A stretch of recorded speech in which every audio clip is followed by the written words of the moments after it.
First of all, YouTube, it's its own search engine. Like it's its own platform, it's its own thing, it has its own algorithm. So it's a completely different way for people to find you. And whoever's watching you on YouTube, it's not necessarily the same person that's going to listen to you on Spotify. So it's different audiences that are consuming different platforms. Well, it's its own algorithm. And what I do a lot of it is I treat it not as like it's a different episode, of course, but I do work with keywords that are more YouTube algorithm friendly, or I change a bit the titles to make it more attractive for YouTube audiences. And actually, there was a statistic that more people are consuming YouTube, like there's more people watching YouTube than they were watching Netflix last year. Welcome to the Ready, Set, Coach podcast, the podcast for coaches, by coaches, just like our community. We're here for real talk on what it takes to thrive in the coaching world, plus an exclusive behind-the-scenes look at coaches making it happen. Are you ready, Lex? I'm Set M. Let's coach. Welcome back, everyone. I don't know why I'm so excited. I just had a Starbucks, but Dany is here. Dany, I'm so excited to welcome you to the show. Hi. I gotta share some love first and some context with everyone watching or listening. Go watch on YouTube, plug. Dany and I have been in each other's world for a while now. Our journey began, our love story began circa 2020. Yeah, great time to be alive. And she helped me launch my very first podcast, which was called, and still exists technically, Pitchin' and Sippin'. And I haven't let her go away since. So, so Dany, a lot has happened in the last 5 years, but let's just start with what are you doing today? What am I doing today? That's such a good question. I'm doing a little like trying to understand what my new title is, because new trends are happening every single year, like things change. So I am a podcast producer. That means I do all of the podcast production for different clients, and I also do podcast consulting. And the past few years, we've gotten into YouTube growth strategies. So helping also small YouTube channels become visible, get more followers, monetize them. And yeah, everything that has to do with being on digital. And you guys are in for a treat, and we're going to get into all that stuff. But first, Dany, where in the world are you? I am in Buenos Aires, Argentina. Buenos Argentina. Argentina. Now, for those of us who haven't been, sadly me, like if I were to go to Argentina, do you have the top, I don't know, like favorite things I should do? That feels like a big question, but I'm asking it. Oh, top things you should do. Well, I'm kind of biased because I'm like such a huge fan of the mountain of and La Patagonia. So I would say anything that's Patagonia. Like first time you can go down to Bariloche, but if not, there's Ushuaia. There's so many places like down south that you can do. So that's what I would recommend, like Patagonia for sure. I mean, Have and you can we stop in Buenos Aires a few days. and come see you for a drink. I don't know if this is like a very lame thing, but I feel like it is a partial connection worth bringing up. Patagonia, the brand, is based in where I live, which is Ventura. Right. And the logo from La Patagonia, it's from a mountain down in El Chaltén, actually. Oh, Yeah. The logo from Patagonia, it's a little mountain. yeah. That's one of the most iconic mountains from El Chaltén. Oh, it is. Yes. That's what I was saying for a second. Yeah. Sorry, your accent is gorgeous and you say words, but I'm so Americanized. I'm like, I'm like, wait, what'd you say? El Chaltén. I'll check then. Yes, so that connects us in a weird way, but Ventura isn't well known, I would say, but that's a pretty well known brand, obviously, because of it's based on the mountains near you. Anyways, I digress. Okay, so today we're going to talk about growth strategies for your podcast. Now, let's set the scene a little bit. Let's start with why is it a good idea or who should start a podcast in the coaching world? Okay, so why are podcasts a good idea? First of all, they help you establish yourself as a thought leader. So as a coach, that's what you want. You want your expertise to be known to the world, and that's how you get people to know about you, your work, and then makes them want to work with you. So what a podcast does for a coach is it's almost like a freebie, if you want to call it like that. You're offering valuable content, valuable context. You're sharing your expertise for free to someone who's going to go like, "Oh my God, that's right. I need more of that in my life. How do I contact this person? How do I begin to work with them?" So, I think that's why every coach should have one because it lets the world know who you are, what you do, and what you bring to the table as far as your niche or your business. I'm agree with everything you said, and I can't with your cat in the background. I just keep I'm like that. And I two. have like, and I'm like such Taylor Swift. Like I even have the Reputation shirt, I and she also love has it. her cats when she's recording Cats. music. Oh Yeah. God, that's so funny. So, okay, but in all seriousness, yes, you completely nailed it on the head. And I want to give podcasting a little bit of a shout out because it can do different things for you, but what it really does a great job at with the coaches in the coaching industry, aside from attracting leads, is nurturing them. You know, Emily Yes. and I, this little podcast, by all means, is not, you know, top in the charts, but truly, even though my other show gets significantly more views, this show has brought us so many warm leads because people feel like they already know us. So when they get onto that sales call, they're already like, we already know your favorite drink. Lexi, you know this. Emily, I'm like, oh, hey, nice to meet you. Like they already feel like they know you. Exactly. It helps you like build a connection with the person who's either watching you or listening to you. You don't know them, but they are listening, they are watching you. So they're hearing your anecdotes. Maybe one day you have a story about your daughter, about your work, about anything, and they're listening to all of these stories. And actually, like what you were saying, how the Brady Said Coach podcast maybe doesn't have like such a huge following right now. But that's still okay because it's still getting to the people that it needs to get to. Totally. So I have clients, for example, that it's brand new podcast. We started a few months ago. It's not even 6 months old. It has 41 followers on YouTube, maybe, and it's in the hundreds in like Spotify and stuff.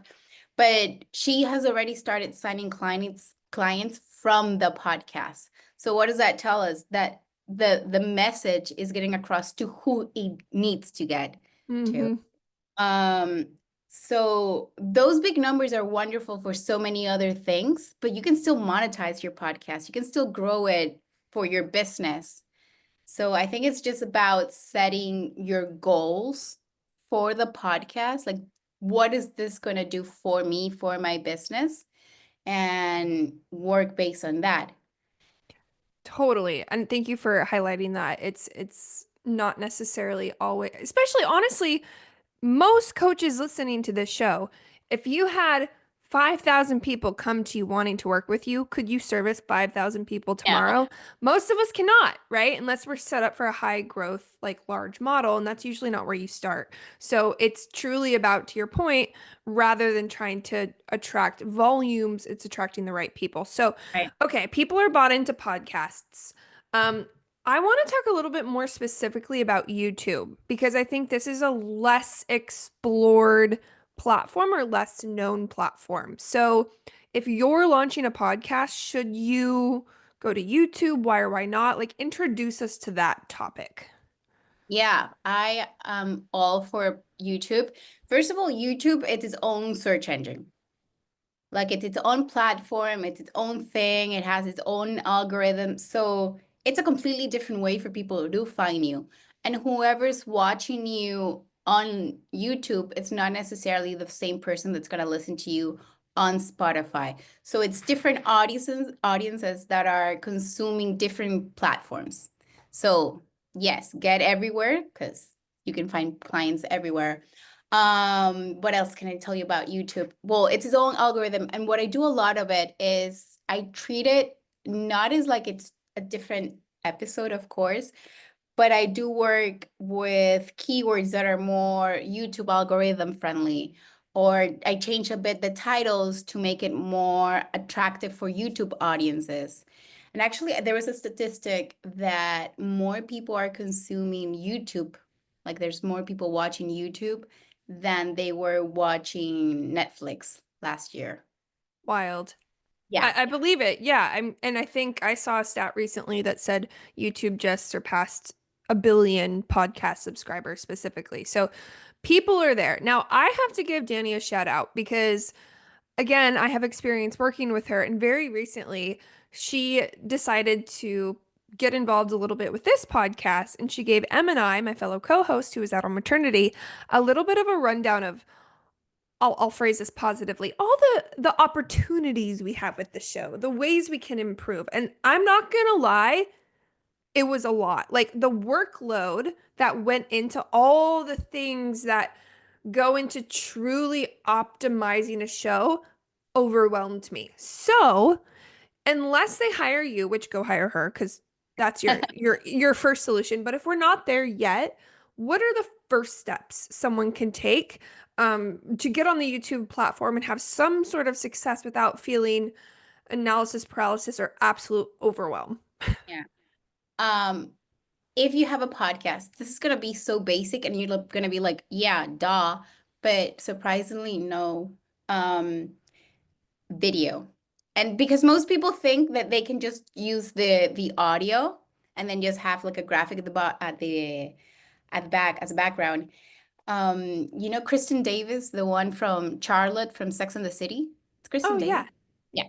She started a podcast. It's a rewatch of Sex and the City, whatnot. And on social media, she was promoting the podcast with video, of her recording and stuff, sitting down. And when I went to the YouTube channel to see, what they were doing, a little bit of research, the video or the audio, the podcast is just audio. Like there's no video. And I went through her comments and all of the comments were like, where's the video? Where's the video? Where's the video? I saw on social media that you were making reels. Why not use that video? So it might seem like an obvious answer, but record yourself in video. I know it might seem scary to, put yourself out there, your face and whatnot, your background, but record the video. And honestly, if the content is good, people are going to come back.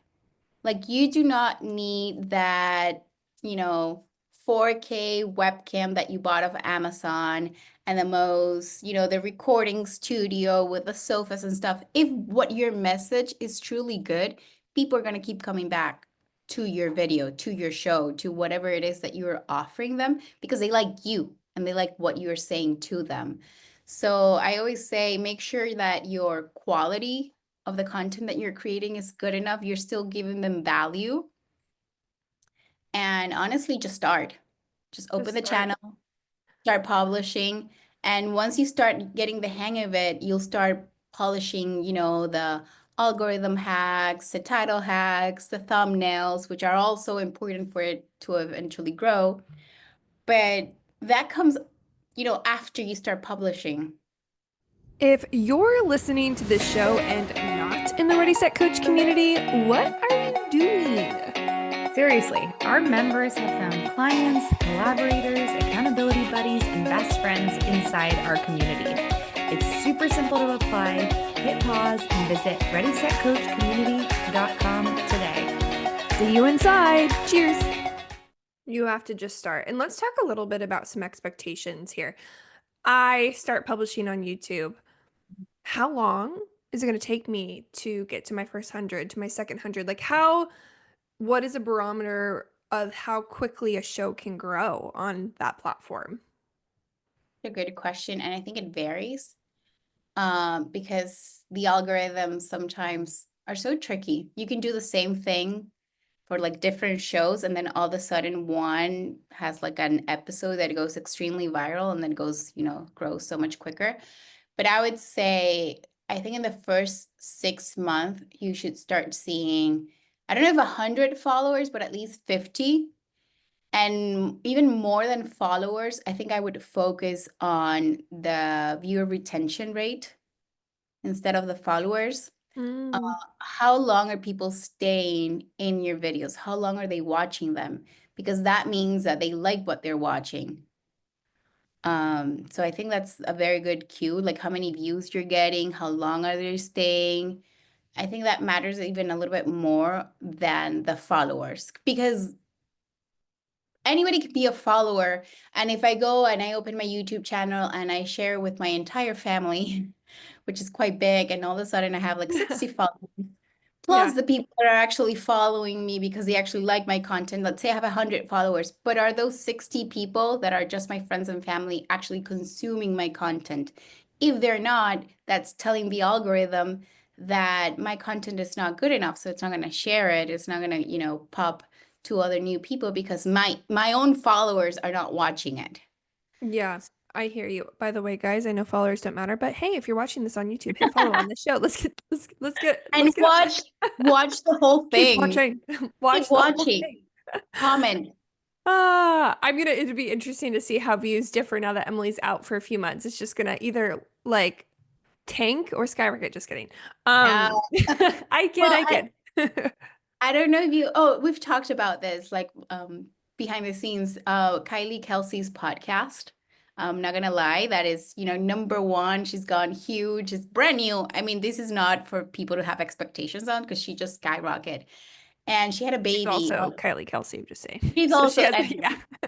yeah, she's Taylor Swift's, sister-in-law. But even so, she gave birth on the 30th, and her episode came out on Wednesday with the baby. She's like, I'm not gonna lie, I just had a baby. And the baby shows up, and the baby's already been on two podcasts. It's been on hers and Jason Kelsey's and Travis Kelsey's podcast as well. I was like, oh my God.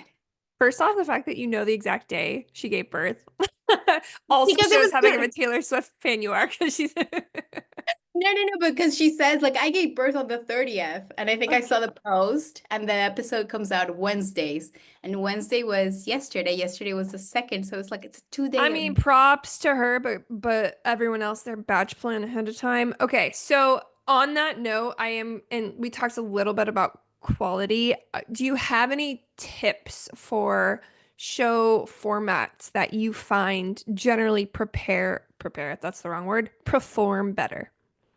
Like as far as like the content, like how Like you like. chitty chatty at the beginning, interviews, solo casts, lengths. I guess anything if someone's starting brand new and they're trying to wrap their head around how to format their show, anything you tend to see does better.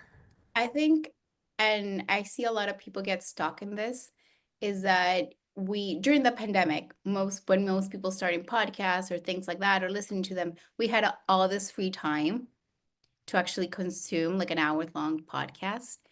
And with, platforms like TikTok and things like that, it's changed our consumption, like how we want. So the chit chat, which makes me sad a little bit because it's part of like interviewing, has sort of like died down a bit. Like now people want, there's this thing called like an open loop where the person sort of creates a problem, a solution, and then it makes them wanting more. So it's almost like you present, if you're a coach and I don't know, you are a PR coach like you. I don't know, like what I've seen that's doing really well is that they start off with the problem. My pitches are not getting open. I don't know. News journalists are not opening my pitches and stuff, and or something, an anecdote that's eye-catching enough, and then they develop the rest of the episode based on that. It's like you give them the juice quite at the beginning, like early on, and then you carry on the rest of the episode, or starting off with like a very strong statement, like a snippet that was very, very strong, and do a 30 seconds or 40 seconds of that strong piece of content, and then from there just do the intro or the music, whatever it is, and then you welcome the guest, or if it's a solo you welcome yourself, and then but early on bring the content, like the wave of the episode. If you're gonna tell me how to pitch to the New York Times, tell me how to pitch to the New York Times. Don't tell me how to pitch them on minute 45. Start telling me Right. Get to the early on. point. Yeah. Yeah, get to the point. And of course, don't give me everything away on the first 5 minutes because then I'm not going to listen to the other 40, but spread it out. Give me something to hang on at the beginning because that's what makes the retention rate drop so fast that people spend the first 5, 10 minutes just talking about, oh, where did you go to college and how did you start in this business? Where should you visit in Argentina? But that was like a five. I don't know. We didn't talk I really. try to keep it succinct. Emily and I, when Yeah, we get together, we try to rein it in a little bit. We try to be mindful. We're like, okay, 5 minutes max. right. That's still, and don't get me wrong. I think that still matters because the audience still needs to get to know you. Right, right. I still want to get to know who Lexi is. So, no, but it's true. Like, I still want to know, like, I might you might sign a client because they like your personality, and that's a truth. Like that's a fact. That's happened from this show. It was wild. One of Emily and I's most iconic signings, I won't like say who it is, but she ended up being a multiple year client of ours. She's in the community now. Complete stranger. Didn't know either of us. Jumps on the sales call with us back when we had our group program. And like I say this in the most loving way possible, almost started fangirling. Like she's like, I know this and you, and you're so funny in your dynamics. And we're like, Right? okay, great. She's like, where do I sign? And we're like, okay. Like, what's your name? Let's rewind for a second. It's so true. So I think there's a balance. I think a good example for you guys. Very recently, again, we had this session with Dany. We changed some things to the format of the show, and one of the things we did is what you're talking about. We now are leading with a quick snippet between 30 to usually 50 seconds long. That is hooking or showcasing or highlighting the core meat of the show before we get into our little bit of chitter chatter. So if you're on YouTube, tap back. There's an example. If you're listening to this, tap back. And I think I'm not saying it's a good example, but that's an example of what Dany's talking about. Yeah. Soundbite. Yeah. Yeah, like the sound bites that. And then, for example, also on YouTube, you can add, or you should be adding, the timestamps. So that's also good. Like people could just, oh, I don't really care that in El Chalten is the mountain de Fitzroy where the Patagonia logo comes from. I want to know how to grow my podcast. And they can go Whatever. directly. Yeah, I think it's a fun anecdote because I love El Chalten. Totally. And like I had to throw a little plug in for the city of Ventura. Come visit everyone. We have Patagonia. Okay, so we're barely scratching the surface. Dany, if people want to work with you either to hire you as a full producer or check out your consulting services, where do they go to do that? Uh, yeah, you can check me out on LinkedIn. I am Daniela Gonzalez there. I can spell it out, DanielaGonzalez. Oh my God. I love that you're thinking. You can see your eyes go up. You'll put that in the show notes. I'll put my own LinkedIn on the show notes. Dany's also in the community too, guys. So if you're in the community, Yes. go in the community, slide into her DMs. And actually, that's a good way for you to grow your podcast. If you guys have podcasts, join communities like Ready Set Coach and share your podcast with those communities. Yes. And the last thing I'm going to put you on the spot to do, because I put everyone on the spot, including myself, is a little bit of homework for our listeners in the true spirit of coaching. This can be whatever you want. It could be for those who haven't started, those who have started. But if you were going to offer one takeaway for them to go do with their pencils and their pens out today, what is it? Okay, if they haven't started a podcast, I would say to write down why you want to start a podcast, what's your goal from it, and what are some realistic expectations from the podcast. Is it to monetize? Perfect. Now, how can you monetize? It's not just sponsors and ads and YouTube monetization. There's so many other ways that you can still make money out of a podcast. So I think that it would be that just start planning it from from like the very core of it. I love it. Great homework. You guys, podcasting's rad.